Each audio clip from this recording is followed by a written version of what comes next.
जय हिंद दोस्तों, स्वागत है आप सभी का आपके अपने YouTube चैनल जैकपुर पे। तो आज का ये वीडियो काफ़ी इंपॉर्टेंट होगा क्लास 8 के सभी छात्र छात्राओं के लिए, क्योंकि आप लोगों का एग्ज़ाम जो है 10 तारीख को होने जा रहा है और काफ़ी सारा वीडियोस हमने क्लास 8 के लिए अपलोड कर दिया है। तो प्लेलिस्ट पे जाकर जरूर देखिएगा।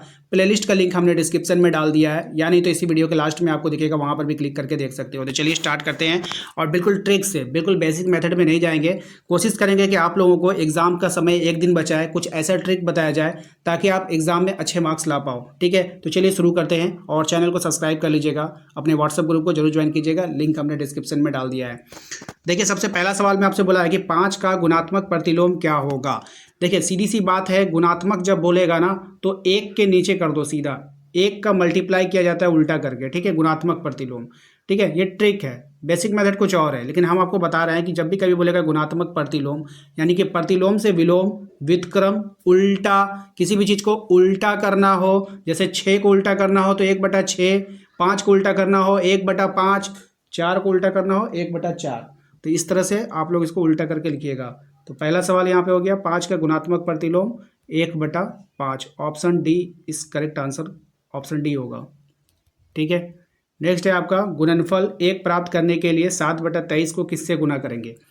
यानी कि सिंपल से इसको बोल रहा है कि ऐसा कौन सा यहाँ पे नंबर से हम 7/23 को गुना कर दें कि उसका रिजल्ट 1 आ जाना चाहिए। ठीक है, ये आपको बोला है। तो देखिए, 1 लाने का मतलब है गुणनफल करना है। तो गुना जब हम लोग करते हैं तो 1 आने का मतलब है कि यहाँ से यहाँ 1 से 1 गुना होना चाहिए, यानी कि सब आपस में कट जाएगा। तो 7/23 को अगर हमें काटना होगा तो 23/7 उसका उल्टा से गुना करेंगे, तब तो क्रॉस में ये कट जाएगा, तब जा करके आपका 1 आंसर आएगा, क्योंकि 23 एकम 23, 7 एकम 7, वो नीचे कट जाता है। तो ऑप्शन नंबर 1। तो यहाँ पे हम लोग इसको उल्टा गुना करेंगे 23/7 से। ऑप्शन नंबर सी इसका यहाँ पे करेक्ट आंसर होगा। अब देखिए, अगला सवाल है क्वेश्चन नंबर 3। क्वेश्चन नंबर 3 में बोला जा रहा है कि पहचान लीजिए इसमें से, ऑप्शन में से, कि कौन जो है वर्ग नहीं होगा। वर्ग का मतलब होता है सीधा सीधा स्क्वायर बनाता है। जैसे ये 121 है तो ये 11 का स्क्वायर बनाएगा। बात समझ में आया कि नहीं, 11 गुना 11 101 होता है। इसी तरह से ये भी किसी का स्क्वायर, ये भी किसी का स्क्वायर। लेकिन अगर आप ऑप्शन नंबर ए को चेक आउट करोगे तो 12 ऐसा कोई भी नंबर का स्क्वायर नहीं बन रहता है। जैसे 2 दूनी 4, 2 का स्क्वायर 4 हो गया, 3 गुना 3 यानी 3 का स्क्वायर 9 हो गया, 4 गुना 4, 4 चौके 16 हो जाएगा।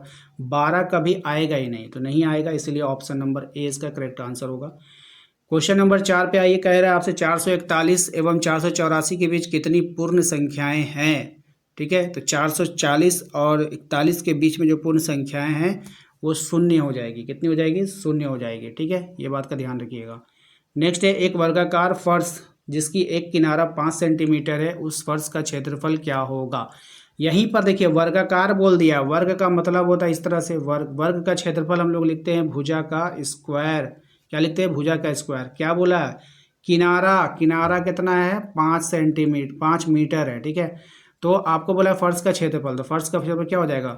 भुजा का स्क्वायर। तो इसका एक भुजा अगर 5 है तो 5 गुना 5 कर दीजिए, यानी हो जाएगा 25 मीटर स्क्वायर।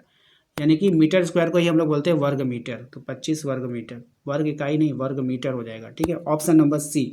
इस बात का ध्यान रखना आप सभी को वर्ग मीटर लिखते हैं हम लोग। ठीक है, स्क्वायर को, ये जो पावर 2 जो चलता है ना, उसको वर्ग बोलते हैं, ना कि वर्ग इकाई नहीं, वर्ग मीटर, क्योंकि आपके यहाँ पे मीटर में है। इस बात का ध्यान रखिएगा। -7 पे पावर 3, इसका मान क्या होगा? काफ़ी अच्छा सवाल है, बहुत ही आसान है। देखिए, -7 गुना -7 गुना -7, -7 3 बार लिखना होगा आपको। तो minus minus plus, plus minus minus, पहला बात तो आपका माइनस आने वाला है, तो यहाँ से आपका जो माइनस में आंसर आएगा, 2 पॉजिटिव आंसर यहीं पर आपका कैंसिल हो गया, बी एंड सी आपका कैंसिल हो गया। 343 भी नहीं हो सकता है, 143 भी तो कोई हाल में होगा ही नहीं।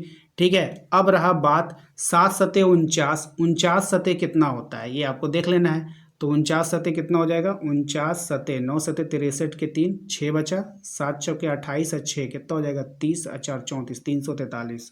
यानी ऑप्शन नंबर डी इसका करेक्ट आंसर हो जाएगा, जो माइनस में आने वाला है। बात समझ में आई कि नहीं? ये इसका शॉर्टकट हो सकता है, तो इस तरह से आप इसका आंसर निकाल लोगे। बोल रहा है कि इसका घनमूल बता दीजिए कितना होगा। घनमूल का मतलब क्या होता है? जैसे हम लोग पेयर करके निकालते हैं वर्गमूल, जैसे हम बोलेंगे ना 4 का वर्गमूल बताइए क्या होगा, तो 4 पे रूट चढ़ाइएगा। ठीक है, 4 पे रूट चढ़ाने के बाद इसका है ऐसी 2 संख्याएं, दो निकलता है, यानी कि 2 का पेयर बना के हम बाहर निकाल सकते हैं।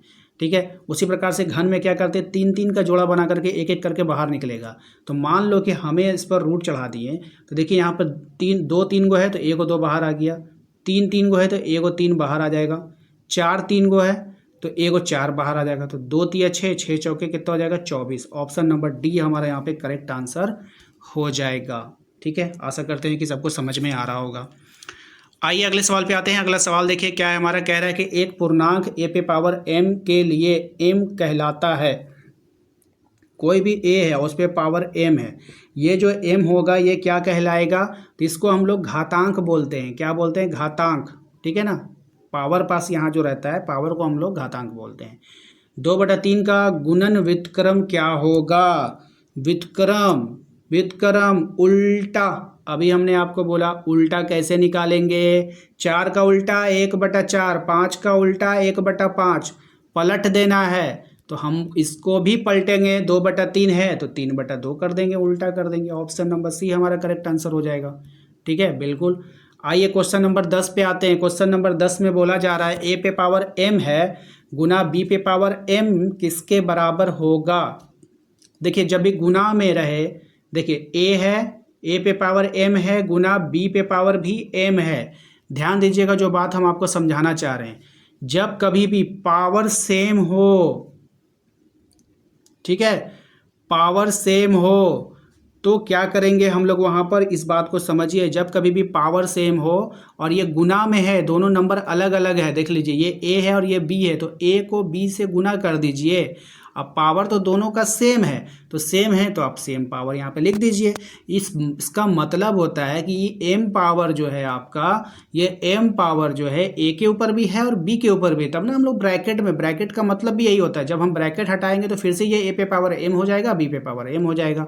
तो यही इसका राइट आंसर हो जाएगा, ऑप्शन नंबर डी। ठीक है, इसके पहले वाले सवाल में थोड़ा सा गलती है इसलिए हम लोग उसको छोड़ दिए हैं, आगे बढ़ गए हैं। ठीक है, यहाँ पे ध्यान दीजिएगा, यदि कोई नंबर आपको दिया जाएगा, बोलेगा 6 से विभाज्य है तो x का मान क्या होगा। सिंपल सी बात है, आप 2 लिख दो, 3 लिख दो, 4 लिख दो और x के जगह में ऑप्शन से पुटअप करो। ठीक है मेरे भाई, ऑप्शन से हम लोग पुटअप करेंगे। मान लेते हैं कि यहाँ पर हम लोग कोई नंबर्स रखते हैं। ठीक है, यहाँ पर कोई नंबर है, अगर आप 3 रख दो यहाँ पे, ठीक है 3 यहाँ पे रख दिया। अब हम उसको 6 से भाग दे के देखेंगे क्या ये 6 से पूरा कट रहा है। अगर आप इसको 6 से भागा दोगे इस तरह से, 6 से आप इसको भाग दो, ठीक है सिंपल, इसको 6 से भाग दो आप, तो 6 तिया 18, 6 तिया 18, यहाँ पे बचेगा 18, 2 20, 3 25, 5 हो जाएगा। ठीक है, होगा ना, 5 हो जाएगा, यहाँ पे 4, 6 नमा 54, तो ये 54 तो कट गया, बच गया 3, पूरा पूरी नहीं कटा, इसीलिए ये 3 नहीं होगा, हम 3 नहीं रख सकते यहाँ पे। ठीक है, अब देखिए हम लोग यहाँ पे रखते हैं 2 3 4, अब दूसरा ऑप्शन 6 को रखते हैं और इसको हम लोग 6 से चेक करेंगे। ठीक है, किससे चेक करेंगे, 6 से, तो 6 तिया 18, यहाँ पे 5 आएगा, 54, 6 नमा 54, 6 उतरेगा, 6 कम 6, ये पूरा पूरा कट गया, यानी कि हम लोग यहाँ पे 6 रख सकते हैं। यहाँ पर जो राइट आंसर हो जाएगा ऑप्शन नंबर बी 6 ही होगा। ठीक है, आइए क्वेश्चन नंबर 13 को देखते हैं। कह रहा है कि 4/7 एक्स स्क्वायर का संख्यात्मक गुणांक क्या होगा। सीधी सी बात है, जो एक्स स्क्वायर है इसके गुणांक में कौन है, गुणा में कौन सा संख्या है, संख्यात्मक गुणांक, संख्यात्मक गुणांक का मान पूछ सकता है आपसे। तो ये एक्स स्क्वायर के साथ ऐसा कौन सा संख्या गुना में है, तो 4/7 गुना में, 4/7 डायरेक्ट आंसर होगा। ठीक है, समझने का फेर है, ज़्यादा हार्ड क्वेश्चन आप लोगों को क्लास 8 में आने वाला नहीं है। ठीक है, आसान आसान क्वेश्चन आएगा, बढ़िया से करके आइएगा। अच्छा एक बार a plus B, A plus का मान क्या होगा। ठीक है, a प्लस बी और a प्लस बी है, देख लीजिए दोनों में a plus B, a plus.